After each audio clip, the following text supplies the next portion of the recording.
The sun was setting over the bustling streets, painting the sky in hues of orange and pink. The air smelled of sizzling food, a mix of spices, grilled meat, and freshly baked bread. Among the rows of food carts lining the sidewalk, one small stall stood out, not because it was the fanciest or the most popular, but because of the man who ran it.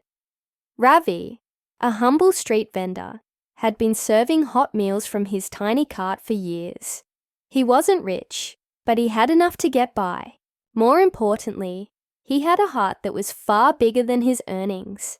Every day he worked from dawn to nightfall, flipping parathas, stirring curries, and handing out plates to hungry customers.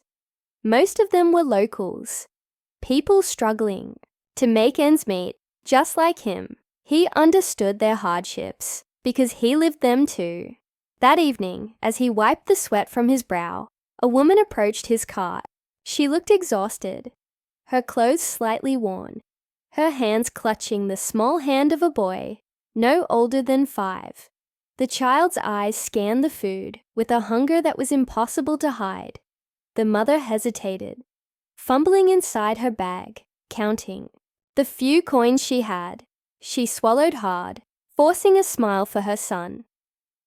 Ravi didn't need to hear her story to understand it. He had seen too many like her before. Parents who went hungry so their children could eat. People pretending they weren't starving, just to keep their dignity intact. He didn't ask any questions. Instead, he reached for a warm plate of food, piling it high with rice, lentils, and vegetables. "Here, sister," he said gently, sliding the plate across the counter. "Eat first. You can pay later." The woman's eyes widened. She shook her head, trying to protest, but Ravi just smiled.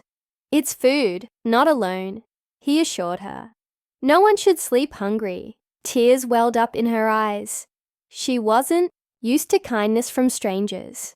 She took the plate with shaky hands and sat down with her son, who immediately started eating with quiet, desperate bites. She watched him, relief washing over her face, though her own hunger remained ignored. A few feet away, someone else had been watching. A man dressed in an expensive suit, his polished shoes tapping against the pavement. His name was Arjun, a wealthy businessman who had stopped by for a quick meal. But now his appetite had been replaced by something else: curiosity. He had seen people give tips. He had seen grand gestures at charity events where cameras flashed and donations were announced to the world. But this was different. This was quiet, unspoken kindness, given without expecting anything in return. Arjun stepped forward, pulling out his wallet. But instead of buying food for himself, he looked Ravi in the eye. "How often do you do this?" he asked. Ravi looked surprised. "Do what?" "Give away food like that." Ravi hesitated. He wasn't sure why a rich man like Arjun cared. "As often as I can," he admitted. "It's just food. If someone needs it, I won't let them go hungry." Arjun studied him for a moment, then made a decision. He reached into his wallet, but not for small change.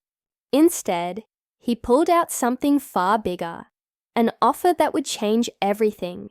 But before Ravi could even react, the mother, still sitting nearby, overheard their conversation, and the next words out of her mouth would shock them both. The mother set her spoon down, her eyes flickering between Ravi and the well-dressed businessman. She could hardly believe what she had just heard. A rich man, someone who probably never had to worry about his next meal, was asking about charity. It made her uneasy. She had seen people like him before, the ones who threw money around in ways that didn't really help. She had been on the receiving end of empty promises too many times. "I know men like you," she said suddenly, her voice quiet but firm. Both Ravi and Arjun turned to her, surprised. She looked at Arjun, her expression unreadable.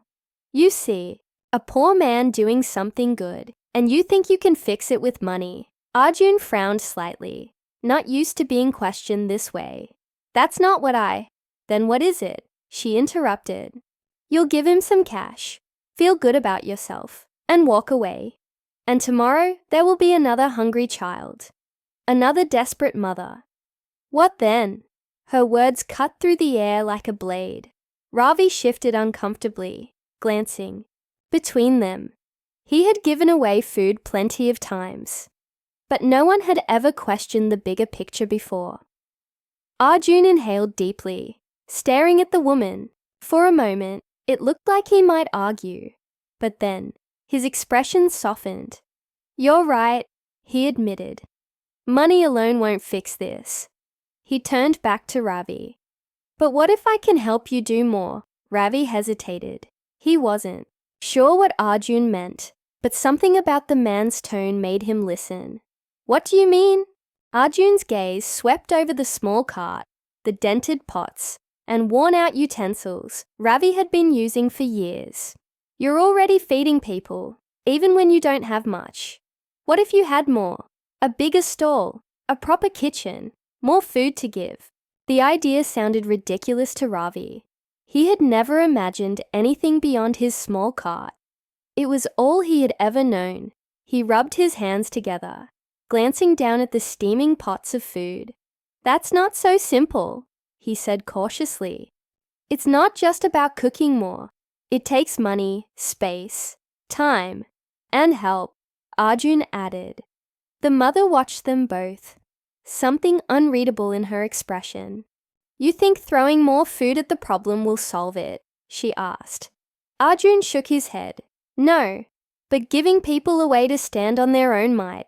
For the first time, Ravi saw something different in Arjun's eyes. This wasn't just a rich man looking to ease his guilt. There was something genuine in his voice, like someone who had been searching for a way to make a real difference, but had never known how. Still, Ravi wasn't convinced.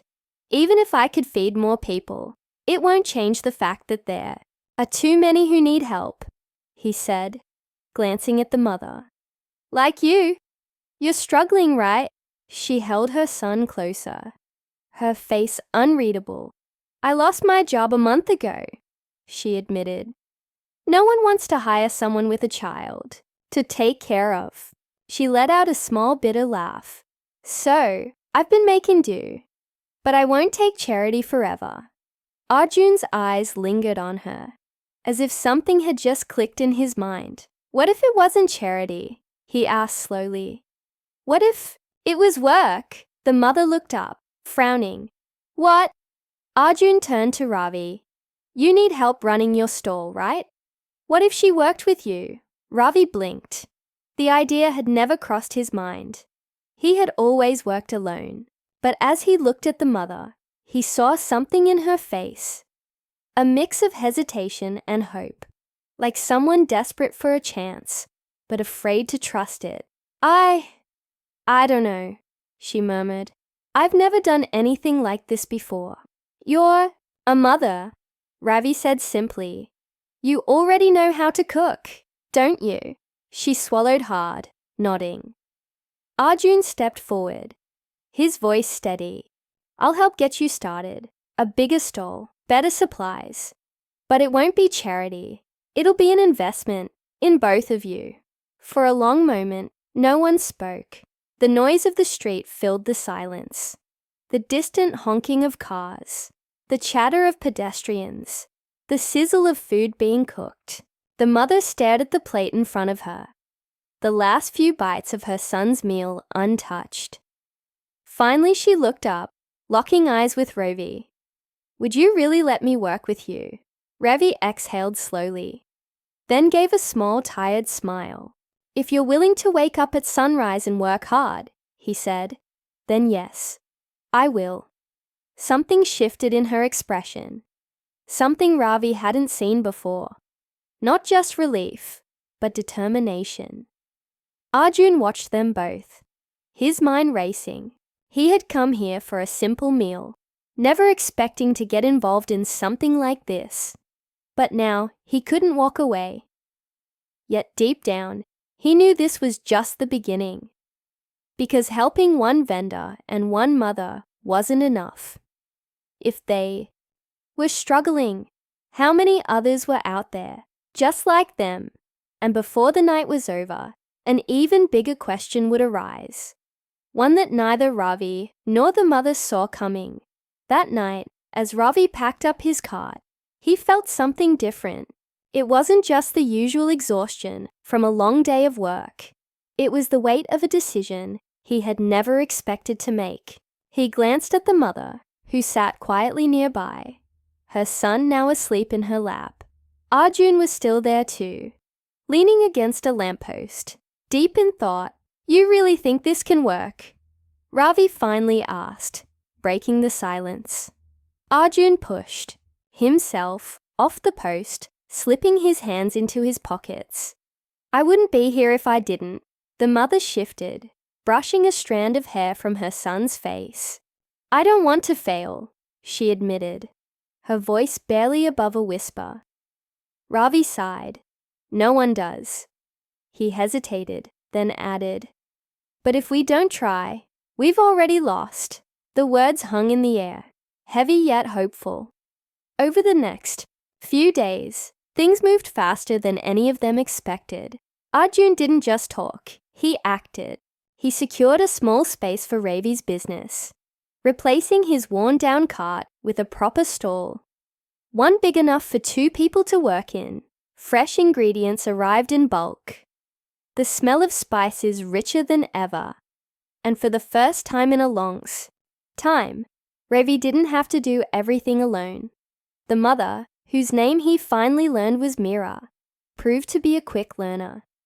She wasn't just good at cooking, she had a way of talking to customers, making them feel welcome, as if every meal was prepared just for them. And while her son still clung to her side, he laughed more now, his small hands sometimes helping Ravi pass plates to waiting customers. Business grew faster than Ravi had imagined. More people lined up, drawn in by the warmth of their food and the kindness behind it. Word spread, and soon, even strangers came, not just to eat, but to support what they were doing. One evening, as the last customers left, Ravi leaned against the counter, wiping his hands on his apron. "Never thought I'd be here," he admitted. "With all this," Mira smiled, kneading dough for the next morning. "Neither did I." Arjun, who had stopped by after work, smirked. "I told you," he said. This was never just about food. But as much as their world had changed, there was still one lingering question. What next? Ravi thought about it as he watched the street, the same one he had stood on for years. He saw other vendors struggling the way he once had, their carts barely holding together, their faces lined with exhaustion. He turned to Arjun. "We got lucky," he said. "But what about the others?" Arjun studied him carefully. "What are you saying?" "I'm saying," Ravi said slowly, "that maybe we shouldn't stop here." Mira looked up, curiosity flickering in her eyes. Ravi crossed his arms. "You helped us because you saw something worth investing in. But there are so many others like us, people who just need a chance. What if we gave it to them?" Arjun didn't answer right away. He looked at Ravi, then at Mira, then at the stall that had once been just a cart on a street corner. Slowly, a smile spread across his face. "I was hoping you'd say that." And just like that, a new idea was born. What had started as one meal given in kindness had turned into something far greater. It wasn't just about feeding the hungry anymore. It was about giving people the tools to stand on their own. As the city lights flickered on and the streets buzzed with life, Ravi realized something. Sometimes, the smallest acts of kindness could start something bigger than anyone could ever imagine.